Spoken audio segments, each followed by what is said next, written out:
Imaginez un instant que vous ouvriez votre télécommande préférée et que vous découvriez quelle pile à l'intérieur ne porte aucune inscription, aucun code mystérieux comme double A ou triple A.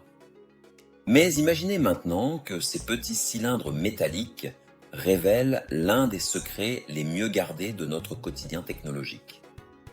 Vous tenez entre vos mains votre souris sans fil, vous changez les piles de votre réveil digital, vous remplacez celles de vos jouets d'enfants et partout vous retrouvez ces mêmes lettres énigmatiques.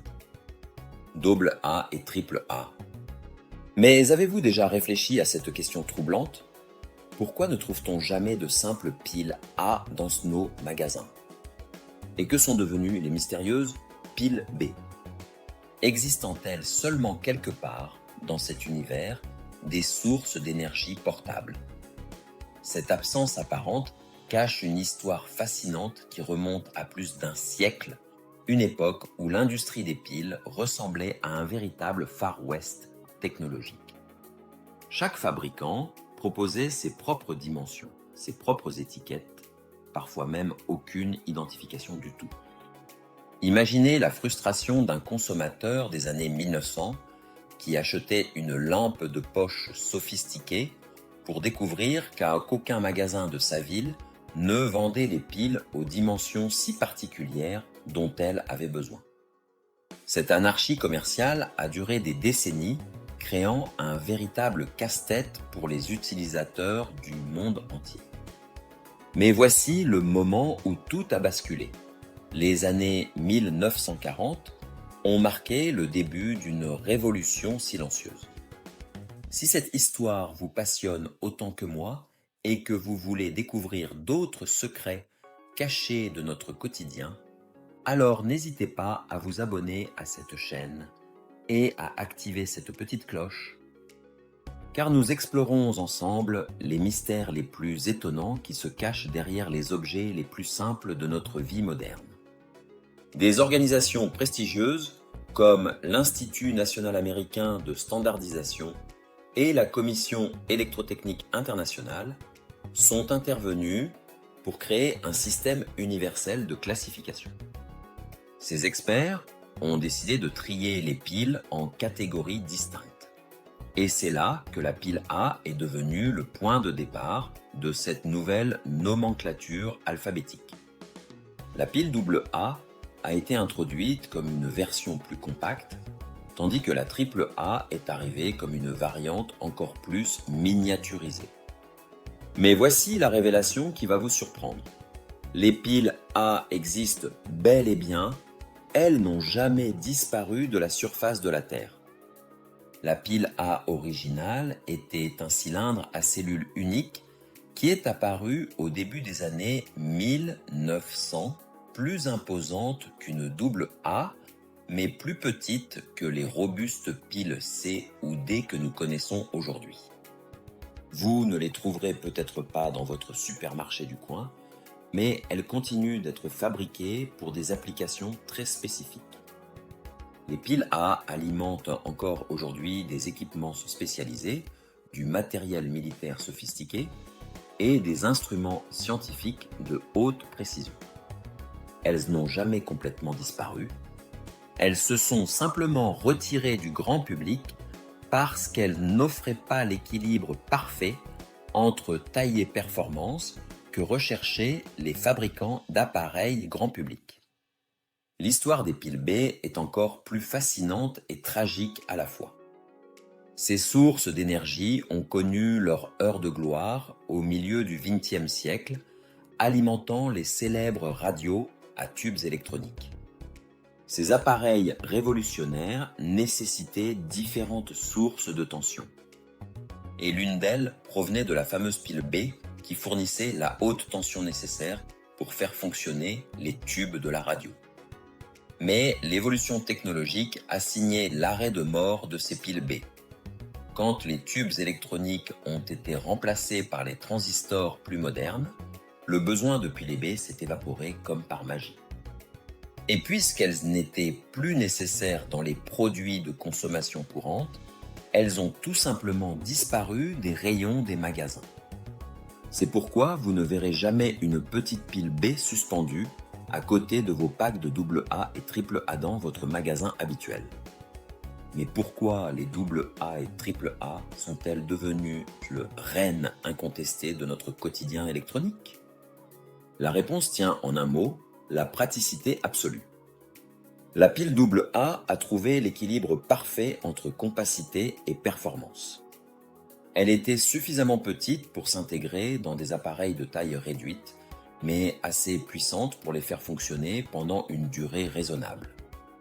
Elle est rapidement devenue la norme pour les lampes de poche, les radios portables, les jouets mécaniques et plus tard pour nos télécommandes de télévision. Puis est arrivée la révolutionnaire AAA dans les années 1950, à une époque où l'électronique commençait sa course folle vers la miniaturisation. Les magnétophones portables, les lampes de poche ultra fines et finalement les télécommandes modernes avaient besoin de quelque chose de plus petit et plus léger. Les piles AAA répondaient parfaitement à cette demande croissante. Leur équilibre entre taille réduite et capacité énergétique en a fait l'option idéale pour tous ces gadgets de faible consommation qui envahissaient nos foyers. Si les AA et AAA existent dans notre classification, que dire des piles C et D qui complètent cette famille alphabétique? Ces cylindres plus imposants faisaient également partie du système de standardisation.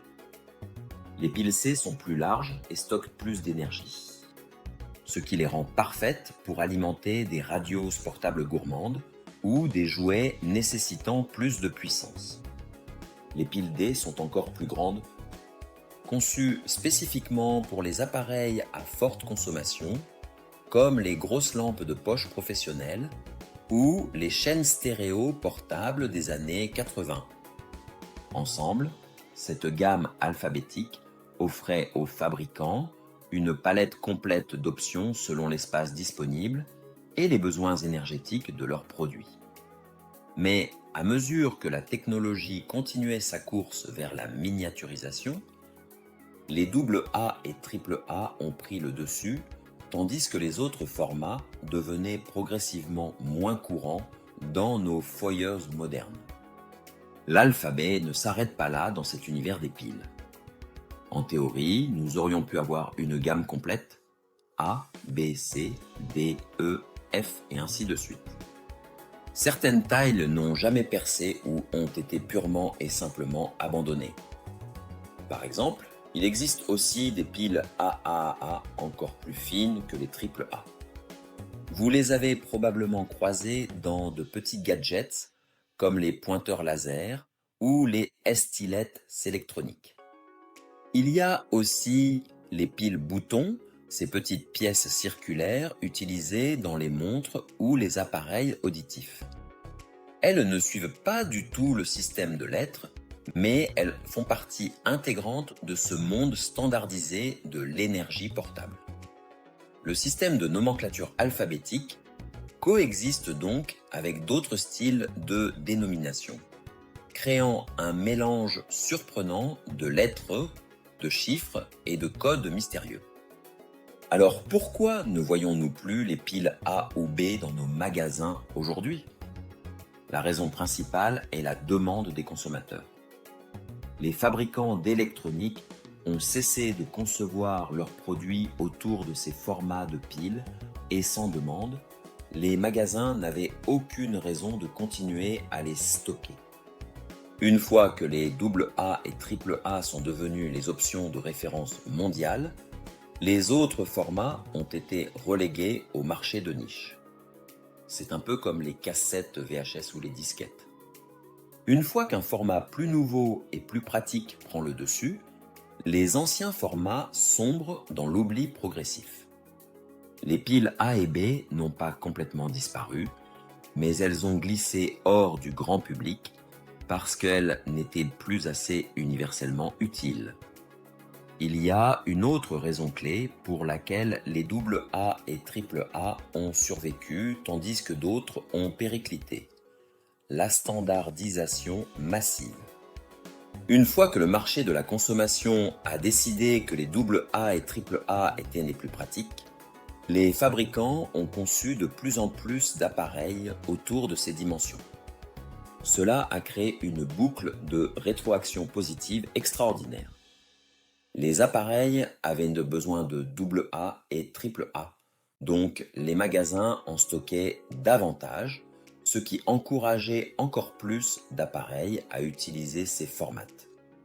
Ce cycle a cimenté les AA et AAA comme les piles par défaut pendant des décennies entières.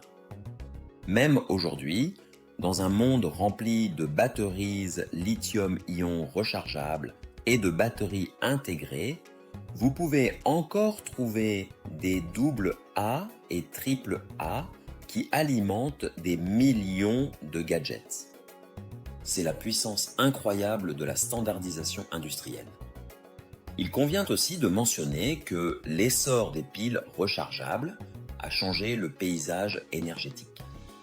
Les cellules nickel-cadmium, nickel-métal-hydrure et maintenant lithium-ion ont rendu plus facile de continuer à utiliser les AA et AAA sans constamment acheter de nouveaux packs.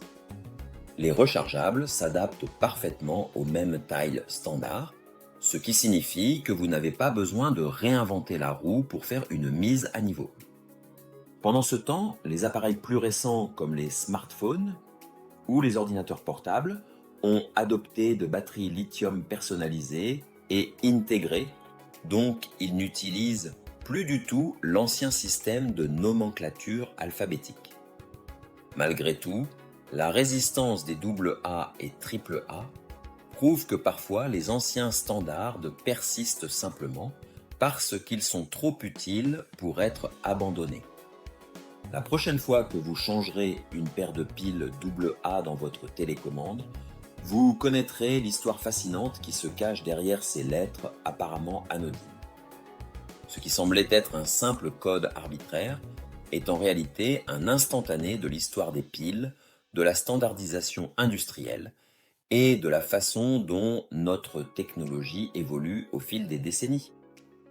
Ces petits cylindres métalliques sont les témoins silencieux d'une époque où l'innovation et la praticité se sont rencontrées pour créer un système qui perdure encore aujourd'hui.